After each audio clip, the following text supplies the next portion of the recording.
What is up, YouTube? How are you doing today? As you can see, it is a glorious day outside again.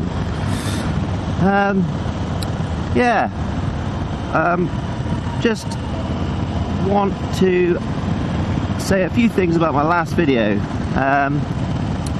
Want to make it clear that I like the Sportsters. I really do like the Sportsters, but it was either a Sportster I bought or this Street Bob, and for me it was the Street Bob for the reasons I gave.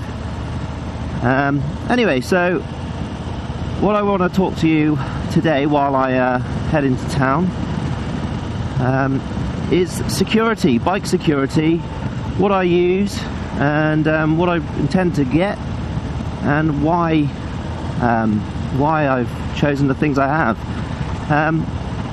Firstly, I mean, how I come to this was about 4 weeks ago maybe. I read in the paper that in Bristol, which is the local city to me, it's about 40 miles away, there's been a hell of a lot of bike theft, and you know, they're just taking the bikes in pure daylight. Some of them are being followed home. They know that they're on a daily commute, and they follow them back, and they know when they're going to be home and when they're not, and when the bike's there, and they just go around there and they steal it. Some poor bloke had an old Triumph, a vintage Triumph he had done up. I can't remember how much it was now, but it was a lot of money, and they nicked it and they ransomed him. They said, if you want to see your bike again, you got to give us 10 grand or whatever it was, you know. And I think they caught them. It's a couple of kiddies, a couple of 16-year-olds. And you know, I do go to Bristol quite a bit, and where I end up going is not exactly the safest places. I mean, I can't park it in an NCP or a multi-story car park and you know, walk where I got to go. It's just not feasible. So you know, I'm definitely going to get a tracker. I've been researching them, and I think the best one for me is one of the Oxford. I can't remember what they call it. I will probably put it up on the screen here somewhere. But yeah, it's a tracker. You pay a small subscription fee. I think it works out about 50 quid a year, which is what, £4, £5 a month, nothing, you know. And it's all done via an app, and if someone steals your bike, you can basically find it. And it costs about 200 quid, I think, which I think is pretty good. I'll get a year. Oh, I've done it again. I'm in second gear. I'll get a year's subscription to start with, and then yeah, we'll go from there. And that really is the best way to go. All the locks in the world, none of them are safe. If a guy wants your bike, or if someone wants your bike, they're going to nick it. A tracker is your only real saving grace. I mean, Harleys, I think all bikes now, all new bikes in the UK are data tagged. But that's only good if the bike parts are seized and the police check them. Data tag, if you don't know, is just an invisible marking system on all the parts and components and everything. And if the bike's stolen and the police recover the vehicle, or they recover the parts, they can trace it back to you, which is good. But if the bike's already chopped up, it's a bit, you know, it's a bit of a nightmare. We don't want that to happen, and that's where a tracker really is your best bet. And some of them are very good, but they're also very expensive. And you know, you've got to live within your budget, and you've got to live within your means. And I think the Oxford one is the one for me. So that's what I'll get. What I have in my garage when I park the bike, I will show you now. Okay guys, so yeah, I'm just going to go through some of the security features on the bike that come out of the factory from Harley Davidson, and also some of the stuff that I've had to buy after. If we start with the aftermarket stuff first, as you can see, I've actually got a thick Oxford chain. All the stuff that I describe now, I will put in a list in the description below.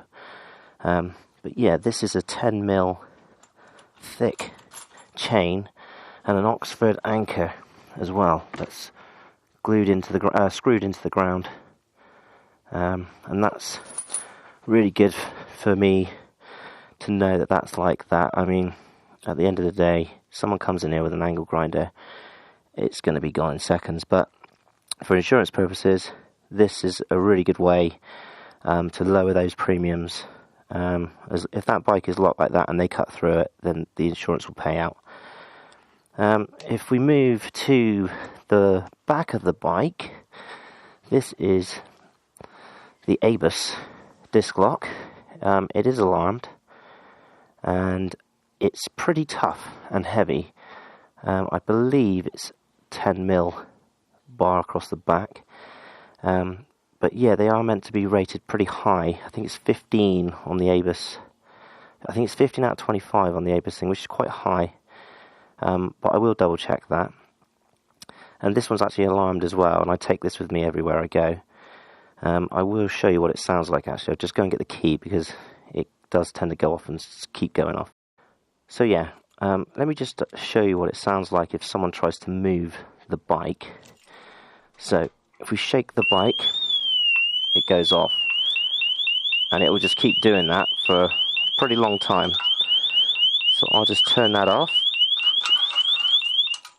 without completely scratching the hell out of everything. So yeah, that's just disengaged the alarm. Now I'm going to take this off now anyway. I'll show you how easy it is. These keys apparently are very hard to, or these locks rather, are very hard to pick with this sort of key. Which is ideal. And yeah, that there engages the alarm. So once that clicks down, you push that in, and then the alarm is engaged. Otherwise, it's just a normal lock. So that comes with me. And yeah, this is I'll just quickly show you the padlock. Just twist, and it just comes off like that. It's pretty simple stuff. Right, let's move on to the bike. Now, obviously, you've got the steering lock, which I'll just undo. Little extra feature, but I've seen plenty of videos of people breaking them in about 10 seconds, so that's just really there to stop people jumping on the bike and tipping it over. Right, I'll get rid of the keys because the new ones are fitted with a immobilizer and alarm. So if I get anywhere near it, it won't do what I want it to do. So if I jump on the bike now, no keys, and I move it, it's saying, yo, what are you doing? If I keep doing that, it'll keep, see? If I try and turn it on, don't like it, see? And you can't start it, nothing. Okay.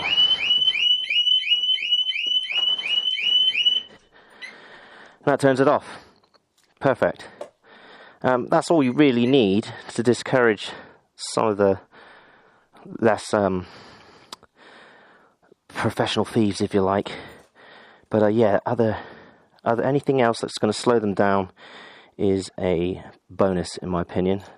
And I'm pretty pleased with that, the way that works. Right, I'll see you on the road. So welcome back. That's what I use to lock my bike up overnight in the garage. And some people might say it's a bit of an overkill, but to be honest, where I live is not the nicest place, and there are idiots about, and people already know that bike's there. They're not silly, they can hear it, they can see it. So and the more security devices you have on your bike, the better your insurance premiums are going to be, and the less likelihood of anyone actually stealing the bike, actually getting it, So any advice I could give is get as much as you can afford and get the best you can afford, and think of ways of stopping them getting the bike out off your property. I park my van in front of the garage doors. That way, even if they get all the locks off, they've still got to get the van out of the way.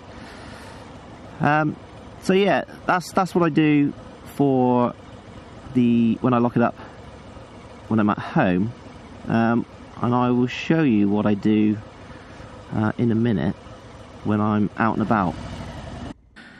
Okay guys, so I'm parked up, and this is what I do. I'm gonna obviously lock the steering lock, and I get the big buffer,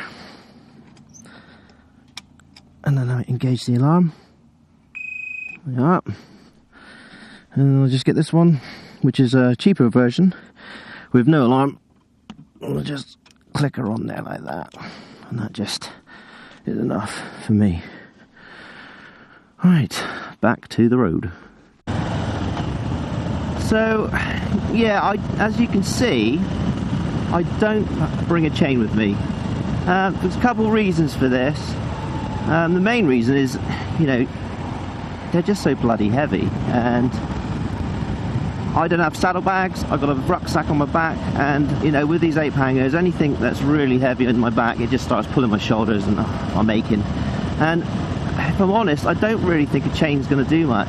I've seen so many videos of guys coming out with big chain cutters in the broad daylight, cutting through super thick, you know, toughened steel or whatever chains, and they'll do it in like 10 seconds, and that bike's gone. So I just don't see the point. It's like the wired ones. I was going to get a little wire one just to put in the bag, and you know, but wire cutters cut through that like butter. So you know, you're wasting 20-30 quid for no reason, and so that's why I don't use a chain while I'm out and about. So yeah, well, you know, going back to why I want to talk about this, I was out the other day on the bike, went for a ride last Friday. I had a half a day off, so I was like, you know, I'm going to take the bike out for the afternoon. Stopped off at a shop, and I took my helmet off, and I stopped rolling the camera, and I got no audio either. But yeah, I went into the shop, bought the drink and food that I wanted, and I went back out and sat on the bike. And I clipped my phone back on and tapped in where I wanted to go on the sat nav, and I finished my drink, and the bin was by the entrance of the shop, which was only 20 meters away from the bike, if that 15 meters. And I left my helmet hang up on the handlebars here, and as I was walking to the shop, a woman passed me and made a beeline straight for the bike. And by the time I turned around, she was just about to go for my helmet with the GoPro on it. And needless to say, I had a word with her, and she tried to make up some cock and bull story about she was just having a look and all this sort of shit. And then she, excuse my language, and she quickly got in her car and drove off. And I thought, do you know what? I had my back turned for only 15 seconds, and someone tried to seize the opportunity. I think she thought I was probably going to go back into the shop, which was her mistake. And that's the thing, you know, you've got to be so careful these days. There are so many people out there trying to, you know, take advantage and prey on the weak, as they say. You've got to be so careful, and security, having it on show as well, like this bike is data tagged, this bike has an alarm on it, blah blah blah, just puts them off. You know, it's much easier to steal a bike with nothing on it than it is one with lots of stuff on it. So I hope this has been interesting. That's the shop right there. Hope it's been interesting. It's not really about the bike too much today, other than the security features that come with this, which I mentioned in my back at home. But yeah, I'd love to hear any stories that you have of people trying to steal stuff, or you know, anything you've seen, or if you've got any decent security methods that you'd like to share with me, please leave them in the comments below. And as always, please like and subscribe. See you next time.